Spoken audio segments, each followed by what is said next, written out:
Assalamualaikum warahmatullahi wabarakatuh sa lahat ng ating mga kapatid sa pananampalatayang Islam at magandang gabi rin po sa lahat ng ating manonood, Muslim man o hindi. Ngayon po ay pang 21 na araw at welcome sa ating araw-araw na pagbabasa ng banal na Quran sa wikang Filipino. I-click nyo lamang po ang profile ko para sa mga naunang part ng ating pagbabasa. Hinihikayat ko po kayo makibasa at magnilay kasama ko sa mga salita ni Allah na gabay para sa katauhan. Itutuloy po natin ito sa Surah Al-Imran pa rin, ang pamilya ni Imran, verse 111. A'udhu billahi minasyaitanir rajim. Bismillahirrahmanirrahim. Sila ay hindi makapipinsala sa inyo liban na lamang sa insulto.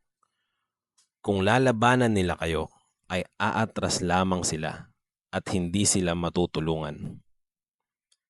Sila ay hinamak na saan man sila naroon liban na lamang sa kasunduan kay Allah at kasunduan sa mga Muslim. Sila ay nagkamit ng galit ni Allah at naging mga dukha. Ito ay dahil sa hindi sila nananampalataya sa mga talata ni Allah at pinatay nila ang mga propeta ng walang katarungan. Ito ay dahil sila ay sumuway at dumampas sa mga hangganan. Sila ay hindi magkakapareho. Kabilang sa angkan ng kasulatan ay yaong mga nakatayong masunurin at nagbabasa ng mga talata ni Allah sa gabi at sila ay nagpapatira pa. Silang mga nananampalataya kay Allah at sa huling araw, nag-uutos ng kabutihan, nagbabawal sa kasamaan, nag-uunahan sa kabutihan, sila ay kabilang sa matutuwid. Anumang gawin nilang kabutihan ay hindi itatakwil. Si Allah ay nakaalam sa mga may takot sa Kanya. Tunay na ang mga hindi nananampalataya ay walang maitutulong sa kanila ang kanilang mga kayamanan at mga anak laban kay Allah ng kahit ano. Sila ang mga mananahan sa impyerno at mananatili sila rito habang panahon. Ang halimbawa ng kanilang ginagasta sa buhay na ito sa mundo ay ang hangin na may dalang yelo na tumatama sa ani ng mga tao na nandaya sa kanilang mga sarili at nawasak ang mga ito. Hindi sila inapi ni Allah, bagkus sila sa kanilang mga sarili ay ng api. O mga nananampalataya, huwag kayong kumuha ng kakampi liban pa sa inyong kapwa nananampalataya. Hindi nila kayo palalampasin sa anumang pagkawasak.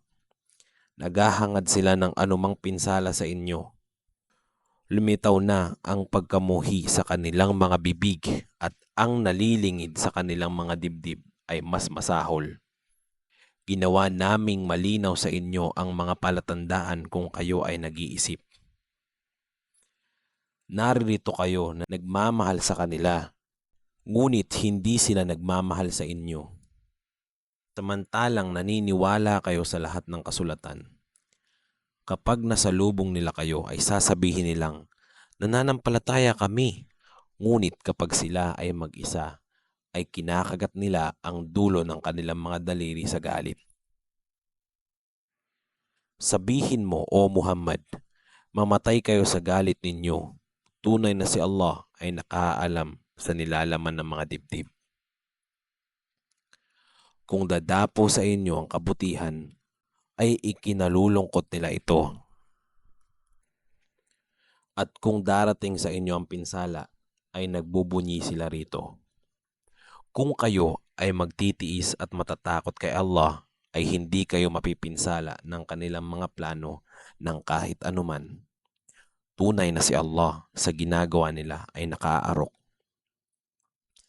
Nang iniwan mo ang iyong pamilya upang isaayos ang mga nananampalataya sa mga posisyong pandigmaan sa labas ng Uhud, si Allah ay nakaririnig at nakaalam. Nang ang dalawang grupo sa inyo ay halos masiraan ng loob, subalit si Allah ay kanilang kakampi. Kay Allah marapat na manalig ang mga nananampalataya. Pinagtagumpay kayo ni Allah sa laban sa Badr kahit kaunti ang bilang ninyo. Kaya katakutan ninyo si Allah upang kayo nawa ay magpasalamat. Nang sinabi mo sa mga nananampalataya, hindi ba sapat para sa inyo na tutulungan kayo ng inyong Panginoon sa pamamagitan ng 3,000 anghel na bababa?